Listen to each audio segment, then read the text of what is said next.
I'm Cynthia James, and this network is about changing lives one woman at a time.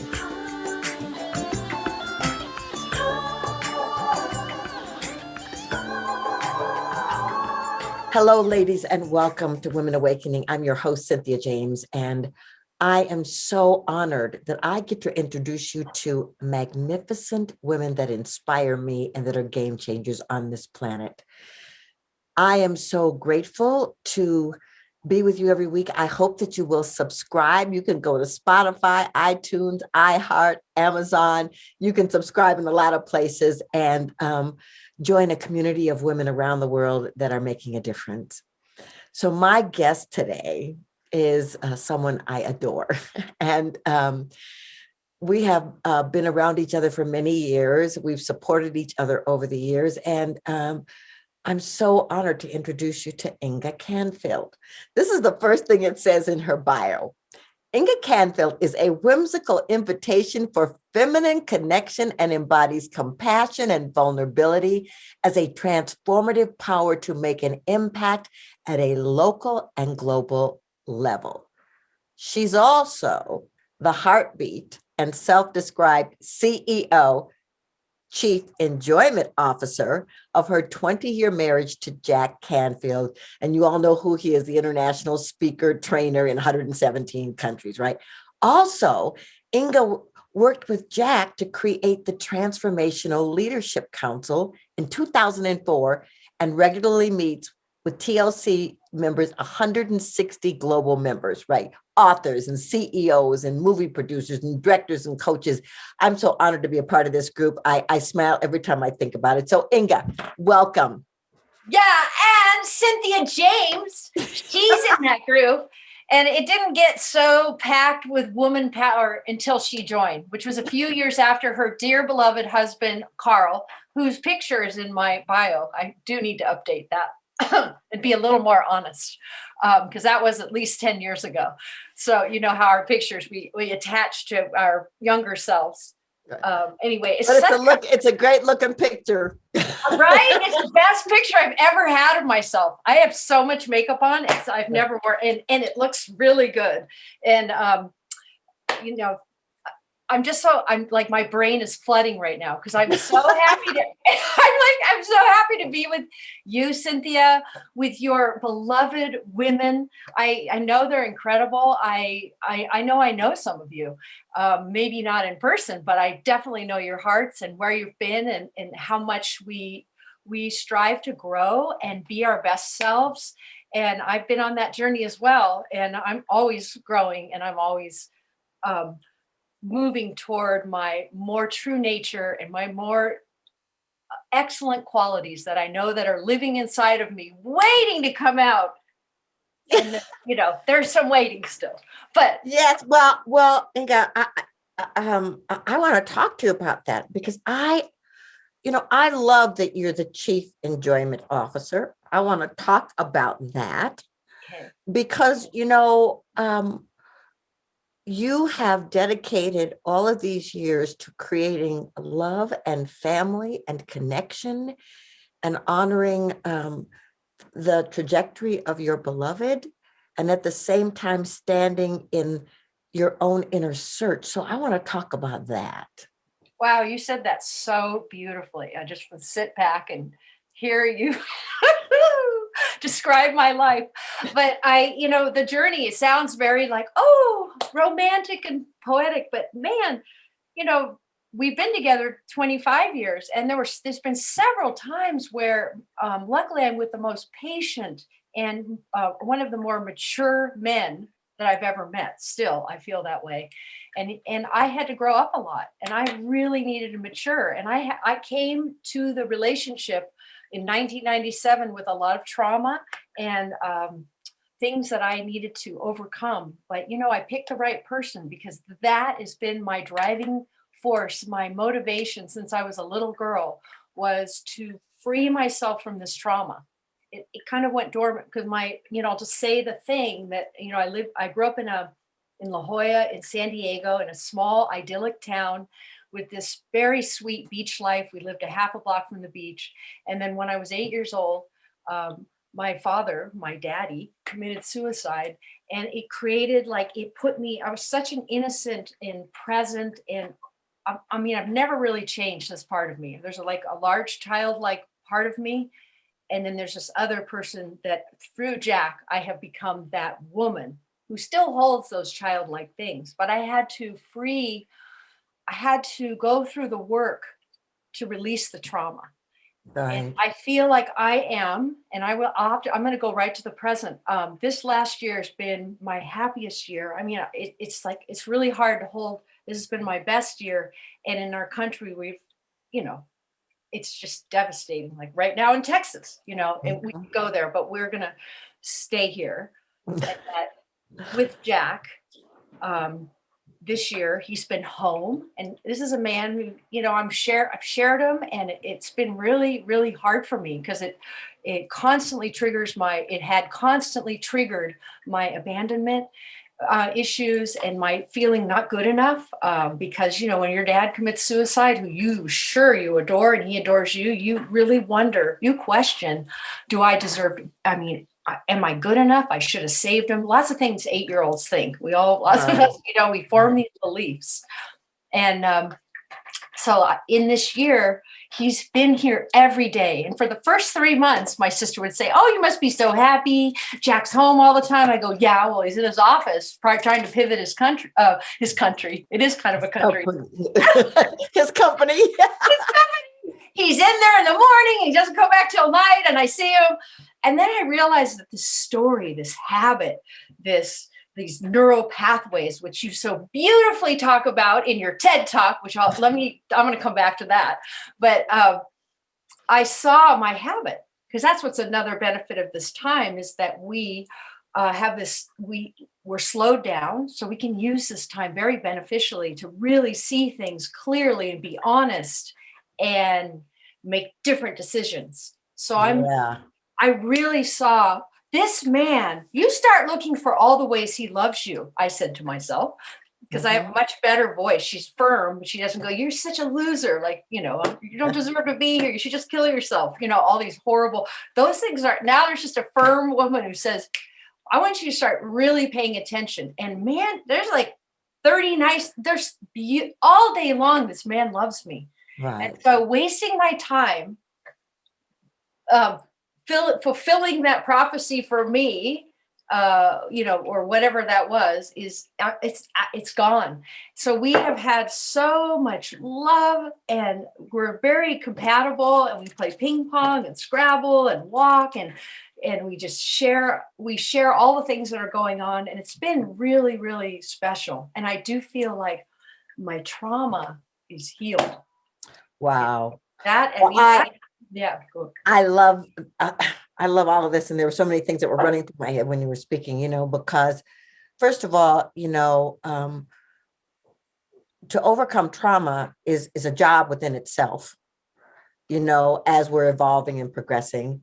But what I loved is what you said about that being with Jack, got to bring forward your mature person. And I want to talk about just a little bit about being connected to celebrity. Because I was married to a celebrity, and there's a delicate balance between supporting that individual in their glory, holding your own space, and finding the ways to continue to feed the love while they're out in the world doing what they're doing. And so, what do you think was the biggest challenge for you to find that balance? Wow, great, such a great question. I feel like I've really to find that balance. I had to do the deep work of valuing myself, knowing Mhm. that, and that's the other gift of this year. I really see what my gifts are, and my the value I bring, which is very personal and intimate and vulnerable and honest and authentic. Not that Jack isn't, but his Mhm. focus and his is on this trajectory, his mission in life. We're very differently designed, and I had to grow myself enough to see that the metric system, that my vibrancy that I can measure my worth on is different than his is kind of measured on his um, the work that he does in the world. He's here to do that work. And me supporting him and then being authentically myself inside this relationship and really nurturing my relationships and being a day maker. And I didn't name myself that. Jack, he named me that about 13 years ago, because there's a book by David Wagner. It's a gorgeous little book about how he's a day maker. And I gave that book out at one of my conferences. It's an incredible book. Yeah, and he's like, Inga, this is you. You know, my phone messages, the quality time that I put into everything I do, the love I have, the enjoyment I feel.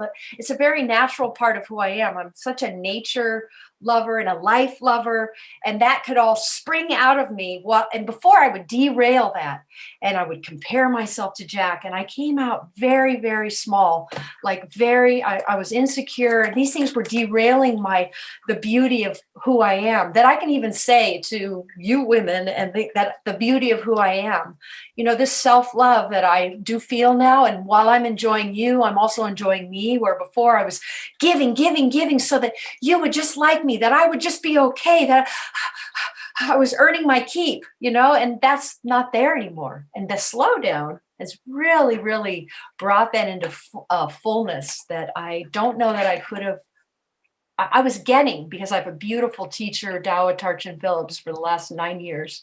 He's a Lama and he's a dear friend. And I have really learned to pivot. I know what my motivation is. I'm very grounded. I never feel lonely or, you know, I can experience loss without disassociating, because that was kind of the way that I operated, because the loss was too great for an 8-year-old to handle. So shut down all my life. And now I can feel the grief, the collective grief we're all going through, and I can stand firmly and know life is good. I trust life. I'm good with, you know, so I don't, you know, that feeling. It's so incredible what you're saying. And I guess what I want to say to the women that are listening to this, you know, every one of us is on a journey. Every one of us is on a trajectory, and we all have moments of insecurity and doubt and fear. But what you do with it is the thing. And so you have spent a lot of time, you spoke about Dawa, but you spent a lot of time in meditation and doing spiritual work and doing healing work for yourself, and then sharing it with others. Tell us why meditation is important to you. Oh, because knowing my mind, that the openness and the natural state of my mind is one of the more wonderful. It's the thing that the space where all the qualities live, where, you know, my wisdom and my compassion and my love, my great love for life and for people and animals, where in that natural space I can connect with that. When I remove these obscurations, or what, you know, by sitting, you can recognize the truth, and you can let those little boats of thoughts just go by. By sitting, you build like a muscle of being able to stay in the openness. And so in life, I can catch myself. I remember, oh, you're off on you know, I'm thinking about this and how it needs to get changed this way. And I go, you're not here. It's like living and so I can choose, and I have the muscle to bring myself back, and therefore enjoy what's going on here, and also bring my gifts to this moment.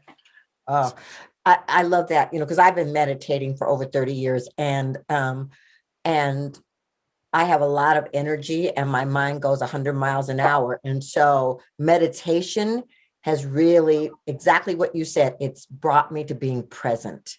It's brought me to being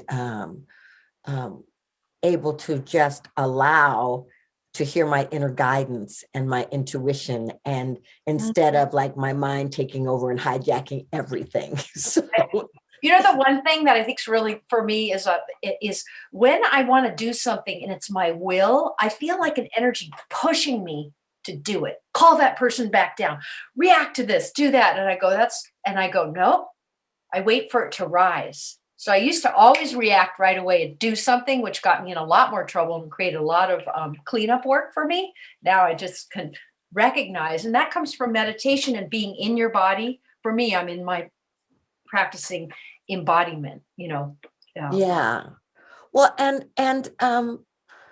know that you have been working on bringing your thoughts and experience to a book. And tell me a little bit about that journey for you, because I got to tell you, for me, I've written 4 books, and every book starts with, "What are you doing?" Such a beautiful guide. It's such a beautiful book. But it's like, do I have something to say? Is anybody gonna? I mean, all those thoughts go through my head. So how's this process for you? Oh my gosh, it started in 2015 after I went on a pilgrimage to India and came back, and really those things that I just shared were starting to sit in me. And then I really had something I wanted to share, because I have a lot of close friends, and they're always, I have good insights. I'm articulate in sharing my inner journey. And I thought I could share my journey with more people. This could be, but I had to overcome like my mother's words in my head, like, oh God, like we need another memoir. People, really like, and so all I could hear is like, put my pen, oh God. And you're only, anyway, the process, I hired a dear friend. She, an accountability partner to get my butt in the seat and to check in on it. I wrote it. And then some things happened that created a little trauma and stopped me. And so and Jack actually edited it. He's like, you just need an ending here. And I'm like, no, I just panicked. So for 3 years it sat, and now I have an editor, and oh my God, she is so fun to work with. And she's sculpting what I've written into reflections on loneliness, loss, and love. She said, Inga, she said, this is a love story. And this, it gives me chills, because she has 2 assistants that are in their 20s that say they have gotten so much value and like from reading, and they're so inspired by what I'm writing. So to me, that's every motivation to keep working on it. And the working title is Stepping Out of the Shadows. Oh my gosh, I love it. Inga, I'm so proud of you. And I think it's going to be of great value to a lot of people. Before I ask you my last question, I mean, I know you're not, a Jack out in the world, but if people wanted to contact you, do you have a website or someplace where they can go and see you? I will. But it's still just Inga. It's funny. Inga at jackcanfield.com, my email, because I don't have a website, Okay. So I'm still like next door to Jack with Inga at Jack Canfield, but anyway, I saw. Well, that's okay. I mean, wherever they can find you is a good thing. Can I just say one thing? Oh, I just want to say your TED Talk is so beautiful, Cynthia. I just have to say that I gave it to a dear friend who's in recovery, and I said this should really be shared with people in recovery, because you distill it down in such an embodied way. Things that I knew that more deeply, like, oh yeah, that is how to move through from your negative past and things holding you back and habits you want to change to the person you want to create and be, who we all want to be that. But how? And in 12 minutes, you really lay the groundwork in such a Cynthia James way. Nobody can do it like you. You are such a dear friend.